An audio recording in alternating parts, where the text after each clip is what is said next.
ಬೆಂಗಳೂರು ಹೊರವಲಯದಲ್ಲಿ ನಡೆದಿದ್ದ rave party ಪ್ರಕರಣಕ್ಕೆ ಸಂಬಂಧಪಟ್ಟಂತೆ ಕೆಲವರನ್ನ ಪೊಲೀಸರು ವಶಕ್ಕೆ ತಗೊಂಡಿದ್ರು. ಅವರ ಅಕೌಂಟ್ ಅನ್ನು ಫ್ರೀಸ್ ಮಾಡಿದ್ರು. ಈಗ ಬರ್ತಿರೋ ಮಾಹಿತಿಯ ಪ್ರಕಾರ ಸುಮಾರು 1 ಕೋಟಿ ಹಣವನ್ನ ಜಪ್ತಿ ಮಾಡಿದಾರಂತೆ.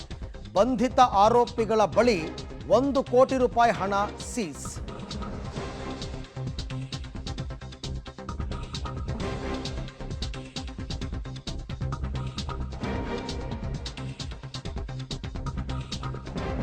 ಹಲವಾರು ಅಪ್ಡೇಟ್ಸ್ ಈಗ ಬೆಳಕಿಗೆ ಬರ್ತಾ ಇದೆ. 7 ಅಕೌಂಟ್ಗಳನ್ನ ಜಪ್ತಿ ಮಾಡಿ 1 ಕೋಟಿ ರೂಪಾಯಿ ಹಣ ಸೀಸ್ ಮಾಡಿದ್ದಾರೆ. ಬಂಧಿತ ಡ್ರಗ್ ಪೆಡ್ಲರ್ ಸಿದ್ದಿಕ್ ಮೊಬೈಲ್ನಲ್ಲಿ ಸ್ಫೋಟಕ ಅಂಶಗಳು ಈಗ ಬೆಳಕಿಗೆ ಬರ್ತಾ ಇದೆ. ರೇವ್ ಪಾರ್ಟಿಗೂ 1 ದಿನ ಮುಂಚೆ ಡ್ರಗ್ಸ್ ಖರೀದಿ ಮಾಡಿರ್ತಕ್ಕಂಥದ್ದು ಬೆಳಕಿಗೆ ಬಂದಿದೆ. ಅದರ ಅರ್ಥ ಈ ಪಾರ್ಟಿಯನ್ನು ಆರ್ಗನೈಸ್ ಮಾಡಿರೋದೇ ಡ್ರಗ್ಸ್ಗೋಸ್ಕರ ಅಂತಕ್ಕಂಥದ್ದು ಗೊತ್ತಾಗ್ತಾ ಇದೆ. ಈ ಪಾರ್ಟಿ ಆರ್ಗನೈಸ್ ಮಾಡಿದ್ದು ಮತ್ತು ಪಾರ್ಟಿಗೆ ಬಂದಿದ್ದಂಥವರು ಕೂಡ ಡ್ರಗ್ಸ್ಗೋಸ್ಕರನೇ ಬಂದಿದ್ದರು. ಶುಕ್ರವಾರ ಸಾಯಂಕಾಲ ಶುರುವಾಗಿ ಸೋಮವಾರ ಬೆಳಗ್ಗೆ ತನಕ ಈ ಪಾರ್ಟಿ ನಡಿಬೇಕಿತ್ತು. ಆಮೇಲೆ ಈ ರೇವ್ ಪಾರ್ಟಿಯಲ್ಲಿ ಎಲ್ಲವೂ ಖುಲ್ಲಂ ಅಂತಕ್ಕಂಥ ಮಾಹಿತಿ ಬರ್ತಾ ಇದೆ. ಸೆಕ್ಸ್, ಡ್ರಗ್ಸ್, ಬೆಟ್ಟಿಂಗ್, ಜೂಜು, ಮೋಜು, ಮಸ್ತಿ, ಬರ್ತ್ಡೇ ಪಾರ್ಟಿ ಹೆಸರಿನಲ್ಲಿ ಮೋಜಿನಾಟವನ್ನು ನಡೆಸಿದ್ದಾರೆ ಇವರೆಲ್ಲರೂ ಕೂಡ. ರೇವ್ ಪಾರ್ಟಿಗೆ ಆಂಧ್ರದಿಂದ ಯುವತಿಯರನ್ನು ಕರೆತಂದಿರುವಂತಹ ಸಾಧ್ಯತೆ ಕೂಡ ಇದೆ ಅಂತ ಗೊತ್ತಾಗ್ತಾ ಇದೆ. ಅಂದರೆ ಅಲ್ಲಿಗೆ ಇನ್ನೂ ಒಂದಷ್ಟು ಕೇಸ್ಗಳು ದಾಖಲಾಗಬೇಕಾಗುತ್ತೆ. ಇಲ್ಲಿ ಅವಧಿ ಮೀರಿ ಪಾರ್ಟಿ ನಡೆಸಿರ್ತಕ್ಕಂಥದ್ದು, ರೇವ್ ಪಾರ್ಟಿ ನಡೆಸಿರ್ತಕ್ಕಂಥದ್ದು, ಡ್ರಗ್ಸನ್ನು ಸಪ್ಲೈ ಮಾಡಿರ್ತಕ್ಕಂಥದ್ದು, ಜೊತೆಗೆ ಎಲ್ಲವೂ ಖುಲ್ಲ ಅಲ್ಲಿ ಜೂಜಾಟ ನಡೆದಿದೆ, ಸೆಕ್ಸ್ ನಡೆದಿದೆ, ಮತ್ತೊಂದು ಮಗದೊಂದು ಎಲ್ಲವೂ ಕೂಡ ನಡೆದಿದೆ. ಹಾಗಾಗಿ ಬೇರೆ ಬೇರೆ ಆಯಾಮಗಳಲ್ಲಿ ಇಲ್ಲಿ ತನಿಖೆಯನ್ನು ಮಾಡಬೇಕಾಗುತ್ತೆ. ಇದೊಂದೇ ಪಾರ್ಟಿನ ಅಥವಾ ಬೆಂಗಳೂರಿನಲ್ಲಿ ಇಂಥ ಪಾರ್ಟಿಗಳು ಆಗಾಗ್ಗೆ ಆಯೋಜನೆ ಆಗ್ತಾ ಇರ್ತವ? ಅದರ ಕಿಂಗ್ ಪಿನ್ ಯಾರು? ಈ ವಾಸು ಯಾರು? ಆಮೇಲೆ ಏನೋ ನಾನು ಒಂದು ಮಾಹಿತಿ ಕೇಳ್ಪಟ್ಟೆ, ಪ್ರತಿಯೊಬ್ಬರಿಂದ 1.25 ಲಕ್ಷ ರೂಪಾಯಿ ಎಂಟ್ರಿ ಫೀಸ್ ಬೇರೆ ಏನೋ ಕಟ್ಟಿಸ್ಕೊಂಡಿದ್ರಂತೆ. 1.25 ಲಕ್ಷ ರೂಪಾಯಿ ಎಂಟ್ರಿ ಫೀಸ್ ಅಂದರೆ ಅದು ಬರ್ತ್ಡೇ ಪಾರ್ಟಿ ಹೆಂಗಾಗುತ್ತೆ? ಈ ಬಗ್ಗೆ ಮತ್ತಷ್ಟು ಮಾಹಿತಿ ನನ್ನ ಕೊಲೀಗ್ ನಾಗೇಶ್ ಅವರಿಂದ ಪಡ್ಕೊಳ್ಳೋಣ. ನಾಗೇಶ್, ಪ್ರಕರಣದಲ್ಲಿ ಇಲ್ಲಿ ತನಕ ಏನೆಲ್ಲ ಅಂಶಗಳು ಗೊತ್ತಾಗಿದೆ ಈ ರೇವ್ ಪಾರ್ಟಿ ವಿಚಾರವಾಗಿ?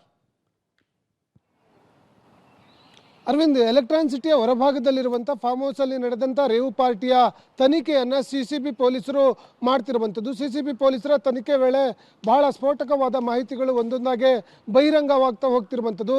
ಈ ಪಾರ್ಟಿಯಲ್ಲಿ ಕೇವಲ ಇದು ಬರ್ಡೇ ಪಾರ್ಟಿ ಹೆಸರಲ್ಲಿ ನಡೆದ ಪಾರ್ಟಿಯಲ್ಲಿ ಕೇವಲ ಡ್ರಗ್ಸ್ ಮಾತ್ರ ನಡೆದಿಲ್ಲ ಅನ್ನುವಂಥದ್ದು ಕೂಡ ತನಿಖೆ ವೇಳೆ ಗೊತ್ತಾಗ್ತಿರುವಂಥದ್ದು. ಡ್ರಗ್ಸ್ ಜೊತೆಗೆ ಈಗಾಗಲೇ ಬೆಂಗಳೂರು ಲೋಕಸಭಾ ಚುನಾವಣೆ ಮತ್ತು ಆಂಧ್ರ ಪ್ರದೇಶದಲ್ಲಿ ವಿಧಾನಸಭಾ ಚುನಾವಣೆ ನಡೆದಿದೆ.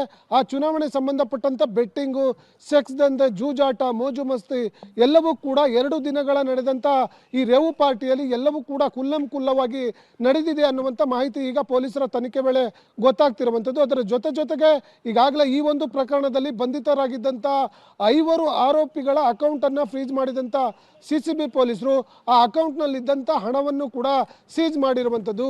ಈಗಾಗಲೇ ಬಂಧಿತ ಆರೋಪಿಗಳಾದ ವಾಸು, ಅರುಣ್ ಕುಮಾರ್, ನಾಗಬಾಬು ಸೇರಿ ಒಟ್ಟು 5 ಜನ ಆರೋಪಿಗಳನ್ನು ಈಗಾಗಲೇ CCB ಅಧಿಕಾರಿಗಳು ಬಂಧಿಸಿರುವಂಥದ್ದು. ಬಂಧಿತರ ಅಕೌಂಟ್ನಲ್ಲಿ ಸುಮಾರು 1 ಕೋಟಿಯಷ್ಟು ಹಣವನ್ನು ಈಗ CCB ಪೊಲೀಸರು ಸೀಜ್ ಮಾಡಿದ್ದಾರೆ ಅನ್ನುವಂಥ ಮಾಹಿತಿ ಕೂಡ ಬೆಳಕಿಗೆ ಬರ್ತಿರುವಂಥದ್ದು.